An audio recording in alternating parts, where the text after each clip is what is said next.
You're eating scrambled eggs at a truck stop diner outside Flagstaff, Arizona, when your face fills the television screen above the coffee machine. The waitress has the volume low, but you can read the banner at the bottom.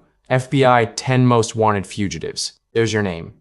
You're photographed from a driver's license renewal 3 years ago. You look different now. Thinner. Different hair. But the eyes are the same, and eyes are what people remember. You set your fork down. Pick up your coffee. Take a slow sip. The waitress glances at the TV, glances at you, goes back to wiping the counter. She doesn't see it. Nobody ever sees it. The whole country knows your face, and nobody's looking. That's the strange truth about being the most wanted man in America. You're not hiding from everyone. You're hiding from the one person who actually pays attention, and you never know when that person walks in. Rewind. 8 years. You're 19, living in a 2-bedroom apartment in Bridgeport, Connecticut, with your mother and your younger brother, Danny. Your father drove a delivery truck for a bakery chain until a herniated disc ended his career and Percocet ended his marriage. He lives 40 minutes away in a studio apartment you've never visited. Your mother works reception at a dentist's office during the day and cleans office buildings 3 nights a week. She sleeps about 5 hours total and never complains. The apartment smells like Pine Sol and instant coffee. You graduate high school with a 3.1 GPA. Not brilliant, not stupid. Your guidance counselor says you have potential. You don't know what to do with that word. Potential is just a polite way of saying you haven't done anything yet. You get a job at a FedEx distribution center, loading trucks. The shifts start at 4 a.m. and your body never adjusts. You make $14.50 an hour. After taxes, after rent, after the electric bill and groceries and Danny's school supplies, you have about $87 left every 2 weeks. $87 of breathing room. You keep that number in your head the way other people keep a prayer. Your friend Marcus works at the same facility. Known him since 7th grade. Marcus has an uncle named Terrell who everyone calls T-Bone. T-Bone runs a crew in New Haven. Not drugs. Robberies. Commercial targets. Warehouses, check cashing stores, small businesses that deal in cash. Marcus mentions you one night like he's recommending a restaurant. Says you're smart. Says you're calm. Says you don't talk. T-Bone meets you at a parking lot behind a bowling alley. He's 41, drives a clean Lexus, wears reading glasses on a chain around his neck. Looks like an assistant principal. He asks you 2 questions. Can you follow instructions? Can you keep your mouth shut? You say yes to both. He hands you a prepaid phone, says wait for it to ring. It rings on a Thursday. The first job is a storage facility in Meriden. 3 guys including you. Your role is simple. You sit in the car, engine running, lights off, you watch the road. If anything moves, you honk twice and drive to a secondary location 4 blocks east. Nothing moves. The other 2 come out carrying duffel bags 12 minutes after they went in. You drive them to a house in Hamden. Your cut is $3,200 cash. That's 3 months of breathing room in one night. The math does something to your brain that no counselor or sermon ever could. You're in. Over the next year, T-Bone teaches you the business, not the muscle part, the thinking part. He noticed something in you that first night. You didn't fidget in the car. You didn't check your phone. You watched the road like you were being paid to count headlights. That kind of patience has value. He moves you off driving and into planning. You start scouting targets, studying schedules, timing guard rotations, mapping exit routes with backup routes and backup routes. You visit locations 3, 4, 5 times before the crew goes in. You sit in coffee shops with a notebook and write everything in a shorthand only you understand. T-Bone calls you the architect. You're 21 years old and you found the first thing you've ever been genuinely good at. It just happens to be a federal crime. The crew is tight. 6 guys total. Marcus handles transportation. A guy named Wicks does locks and alarm systems. He used to install security systems for a living, which is either irony or the most logical career pivot in history. Donnie and Ray are the muscle. They go in first and they go in loud. T-Bone manages everything. Clients, fences, distribution of proceeds. You plan. You've done 11 jobs in 14 months. Total take across all of them is somewhere around $410,000. Your personal cut is roughly $68,000. You've never been questioned by police. You've never fired a weapon. You keep your money in a fireproof safe in your closet and feed it into your life in small, careful amounts. You buy your mother a used Honda Accord. You pay Danny's community college tuition. You tell them you got a promotion at FedEx. Supervisor position. Your mother cries a little when you hand her the car keys. She says your father would be proud. You doubt that. But you take the compliment because it's the only currency that doesn't need laundering. The 12th job is where everything changes. An armored car depot in Hartford. Not hitting the truck on the road, hitting the facility where the trucks get loaded. T-Bone's been watching this one for 6 months. He has inside information from a guy who works the loading dock. The projected take is $2.1 million. Biggest job by a factor of 10. You spend 3 weeks planning every entrance, every camera angle, every guard's name and shift pattern. You map the police response time from the nearest precinct. 7 minutes on a Tuesday between 2 and 3 a.m. You build a 14-step plan with contingencies for each step. You're meticulous. You're confident. You're wrong. Step 9 is where it falls apart. The inside man forgot to mention a secondary alarm system wired directly to a private security company. Silent. No lights, no sirens, just a signal to a dispatch center 14 miles away. 2 armed security guards arrive 6 minutes into the job. Donnie is carrying a bag toward the van when they pull into the lot. He panics, drops the bag, pulls his weapon. You hear 2 shots from the second vehicle where you're monitoring a police scanner. Then 3 more. Then silence. One of the security guards is dead, 28 years old.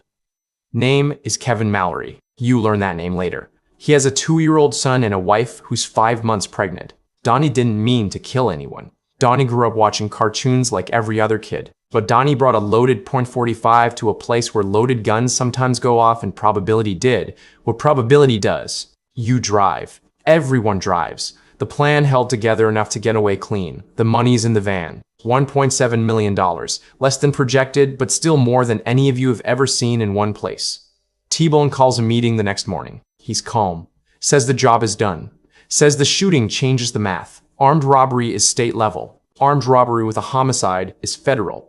FBI, the clock is now running. He gives everyone the same instructions. Lay low, spend nothing, change nothing, wait. Waiting is its own kind of prison. You go to work at FedEx the next morning. Load packages. Scan barcodes.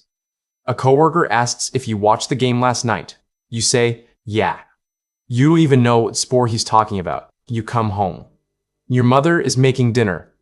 Danny is studying at the kitchen table. The normalcy of it makes you nauseous because you know it has an expiration date. Every time a car slows down outside your building, your heartbeat triples. Every knock on the door sounds like a battering ram.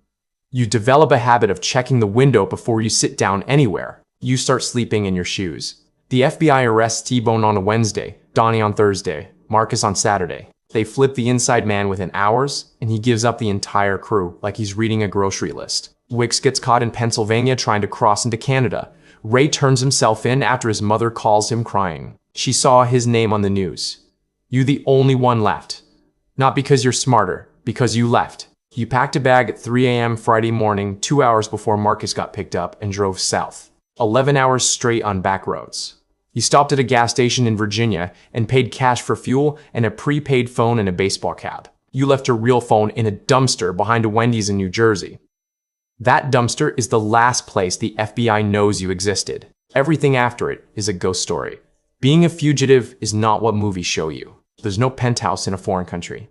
No fake passport with a clean identity and a suitcase full of hundreds. You have $23,000 in cash, a bag of clothes, and a car registered in your real name that you need to dump within 24 hours. You sell it to a man at a salvage yard outside Richmond for $800. He doesn't ask for paperwork. You take a Greyhound to Charlotte, then another to Atlanta, then another to Birmingham. You zigzag because straight lines are predictable, and predictable is how people get caught.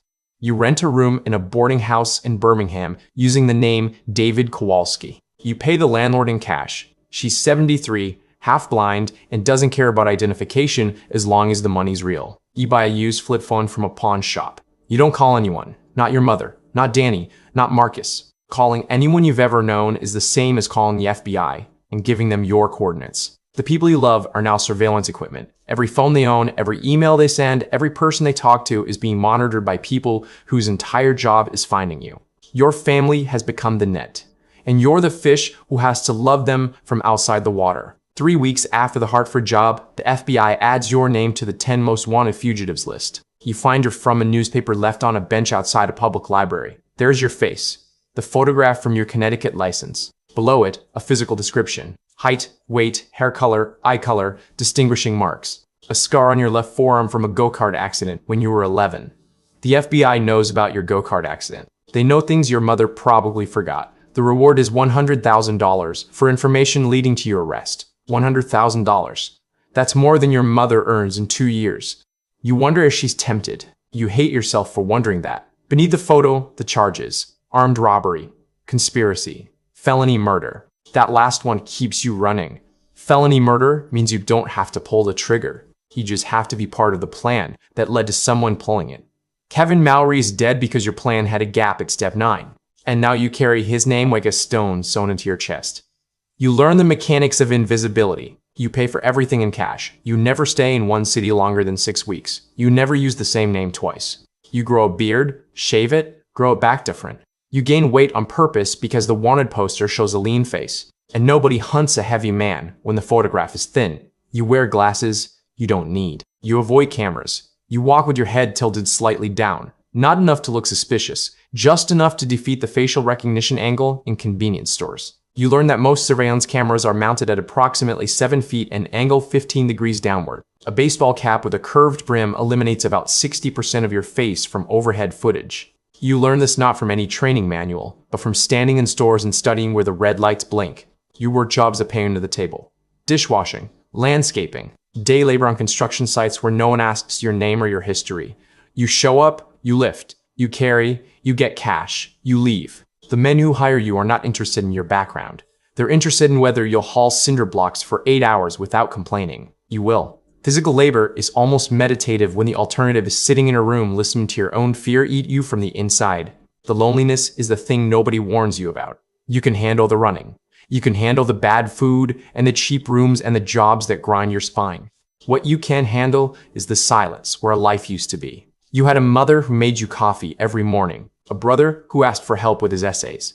Marcus, who once drove 45 minutes to bring you soup when you had the flu. You had a version of yourself that could walk into a store without counting cameras. That version is dead. You killed him in a dumpster behind a Wendy's in New Jersey. And you've been carrying the body ever since. You move through cities like weather. Memphis for 5 weeks. Little Rock for 4. Tulsa for 3. You develop rules. Never eat at the same restaurant twice. Never make eye contact with law enforcement, even when they're just directing traffic. Never tell anyone your real first name. Never form a habit someone could predict. Predictability is a coordinate, and coordinates get you caught. You violate one rule in Albuquerque.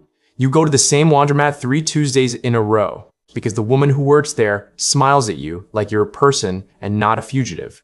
Her name is Claudia. She's 40, divorced, has a daughter who draws pictures of horses and tapes them to the dryer. The 3rd Tuesday, Claudia asks if you want to get coffee.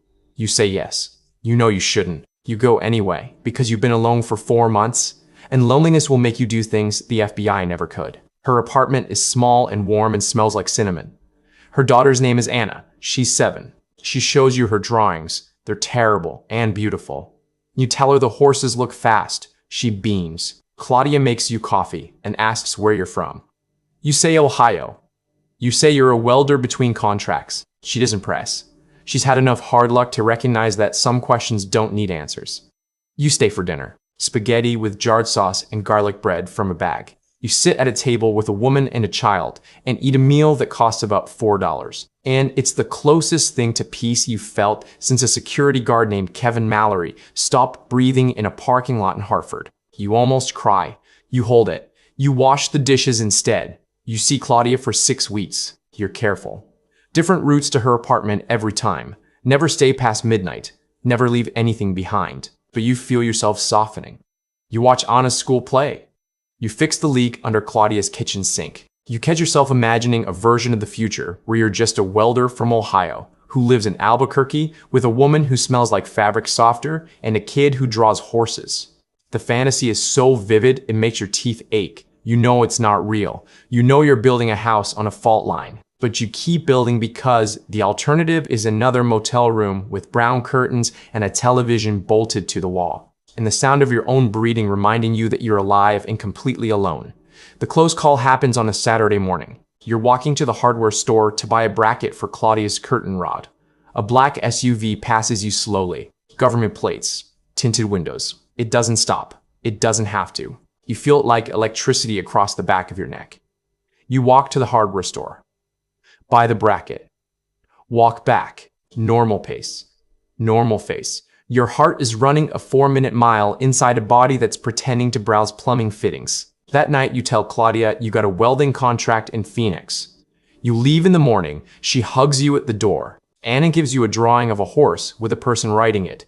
She says the person is you. You put it in your bag. You drive to Phoenix and throw the phone you used to call Claudia into the Salt River. You keep the drawing. It's the most dangerous thing you own. More dangerous than the cash. More dangerous than the pistol you bought in Tulsa. Because the drawing is a thread that connects you to a place and a person and a moment. And threads are what the FBI follows. You keep it anyway. Some risks you take not because they're smart, but because without them, there's no reason to keep running. Phoenix lasts 3 weeks. A gas station attendant holds eye contact 1 second too long. Probably nothing. Probably just bad customer service. You leave for Reno that night. Reno lasts 2 weeks. A man at a day labor site asks too many questions about where you're from and what you did before.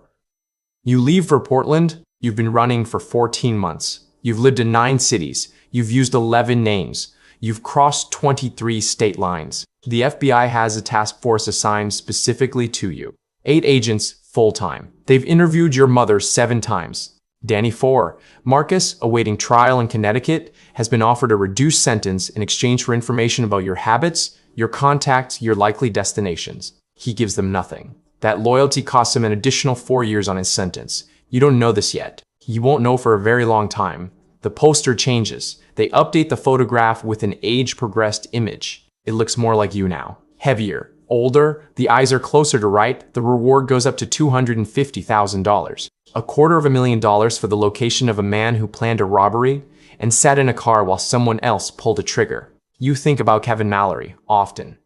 More than you think about your own family. His son would be almost 4 now, learning to ride a bike maybe. His wife had the baby. You don't know if it's a boy or a girl. You never look it up because searching the internet leaves digital footprints, and footprints are coordinates. And coordinates are how people like you stop running. The FBI finds you because of a thumbprint, not yours, Wix's. When they arrested him, they took his phone. On the phone was a photograph from a barbecue 2 years ago. You're in the background holding a beer. Behind you is a street sign, not useful by itself. But the metadata on the photo includes GPS coordinates. That placed the barbecue at a house owned by a woman named Denise Callahan.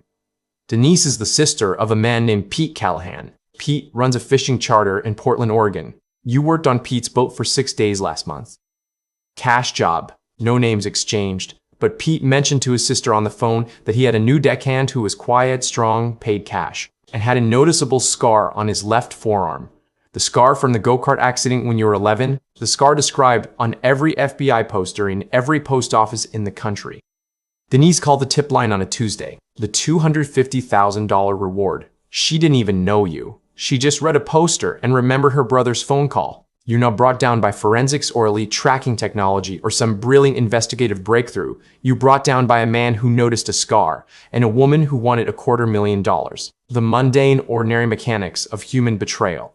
They come at 5:47 a.m. on a Wednesday. You're sleeping in a rented room above a bait shop near the Portland waterfront. You hear the boots on the stairs before you hear the words. FBI, search warrant. Open the door. You don't run. There's nowhere to go. The room has 1 door and 1 window, and the window faces a parking lot full of agents in tactical vests holding rifles aimed at the glass. You put your hands on your head and kneel. The door comes off its hinges. 4 men with weapons pointed at your face. One of them is breathing hard. One of them isn't breathing at all. Steady, measured, trained. He's the one you watch. They cuff you face down on a carpet that smells like salt water and cigarette ash. 15 months of running. And on a floor that hasn't been vacuumed in weeks. The interrogation room is cold and lit by a fluorescent tube that hums at a frequency specifically designed to keep you unsettled. 2 agents across the table.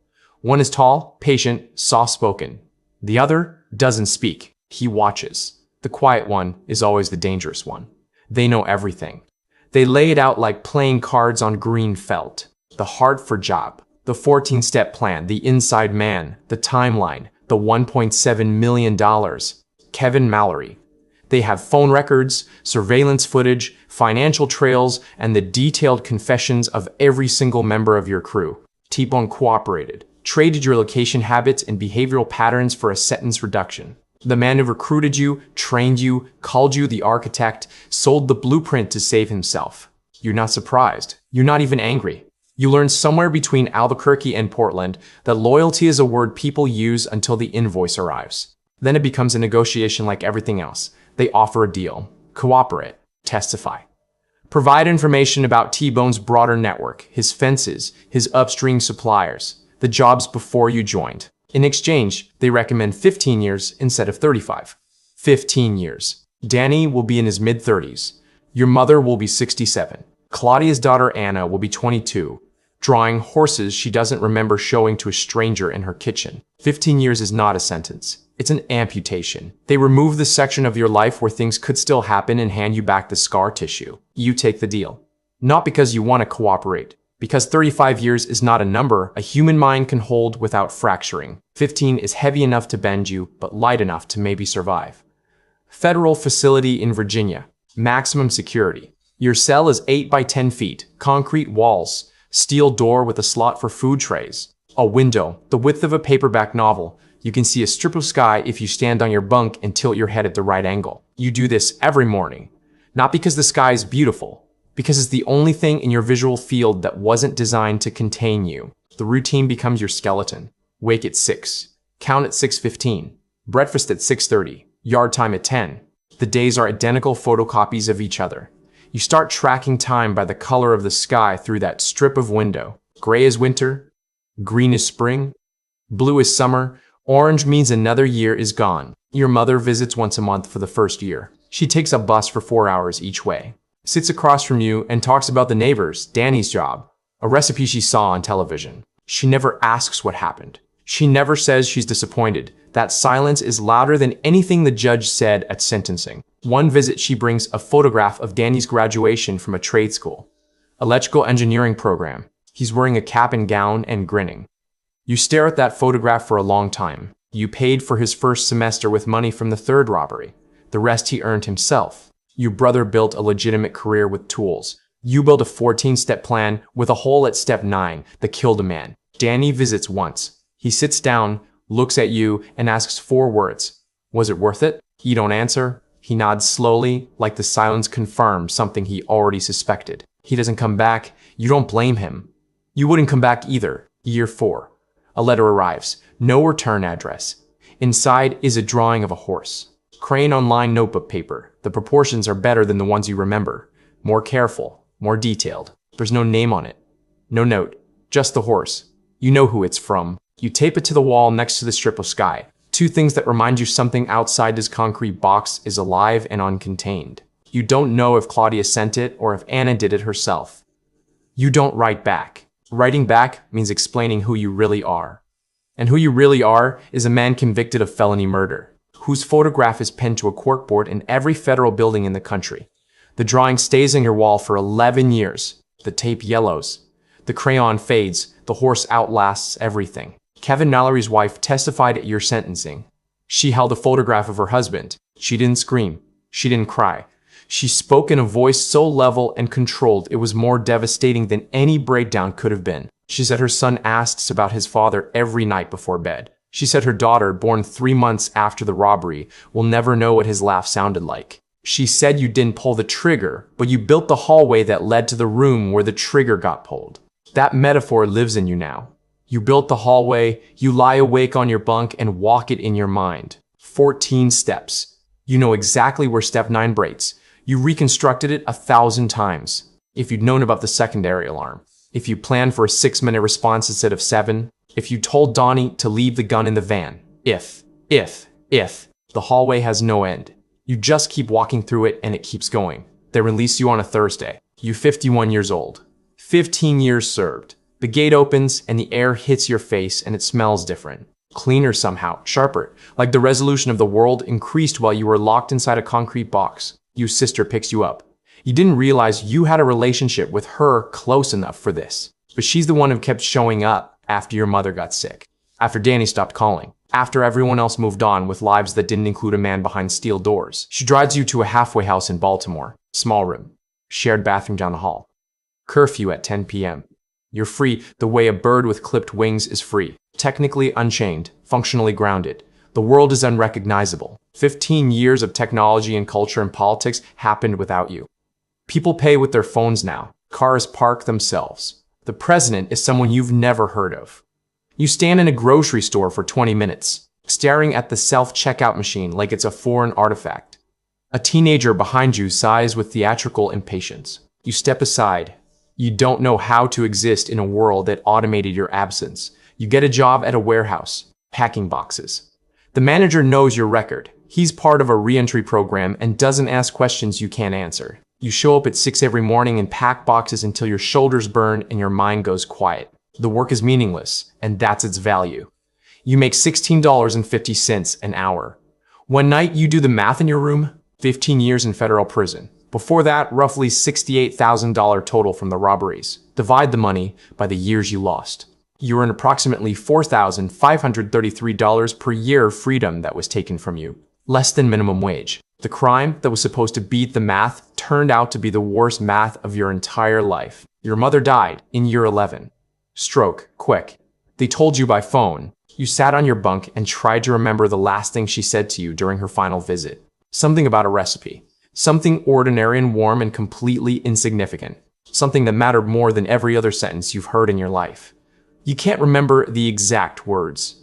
That's the part that breaks you. Not her death. The forgetting. You walk past a post office one afternoon. The current FBI most wanted list is pinned to the bulletin board inside the glass door.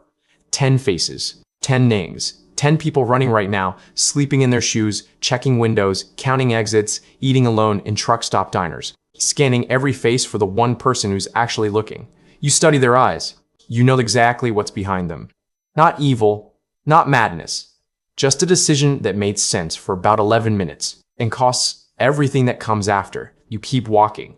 Some nights you sit on the fire escape of the halfway house and watch Baltimore breathe below you. Cars and street lights and people walking places. A woman passes on the sidewalk with a child on her shoulders. The kid is laughing about something you can't hear. The sound floats up 3 stories and lands in your chest like a small warm stone you didn't ask for. You think about Anna's horse drawing, yellowed and fading on a cell wall in Virginia. You think about Kevin Mallory's son who's 19 now, probably starting college or working a job, or doing whatever 19-year-olds do when they grow up without a father. You think about the scrambled eggs in that truck stop diner in Flagstaff, where you saw your own face on a television and the waitress didn't recognize you. And for one still quiet second, you almost believed you could just be a man eating breakfast. The FBI's most wanted list doesn't run on evil. It runs on math, bad math. The kind you do at 19 when your breathing room is $87 every 2 weeks, and someone offers you 36 times that amount for a single night of work. You don't calculate the real cost, because the cost is denominated in a currency you haven't earned yet. Years. Relationships. The versions of yourself you'll never get to become. By the time you understand the exchange rate, the transaction is already complete and the receipt is a photograph on a corkboard. In every post office in America, your face, your name, your one-way ticket to a life defined entirely by a single night in Hartford, when a plan with 14 steps had a gap at number 9. The gap is still there. It will always be there. You just stop trying to close it. That's the wrap. The story you just heard is fiction. But the FBI's most wanted list is real. Right now there are 10 faces on it. 10 people sleeping in their shoes tonight. And somewhere out there, a 19-year-old kid with $87 of breathing room is doing the math that will put face number 11 on that board. If this one made you think, drop a comment with what hit you hardest. Subscribe if you want more stories like this. See you in the next one.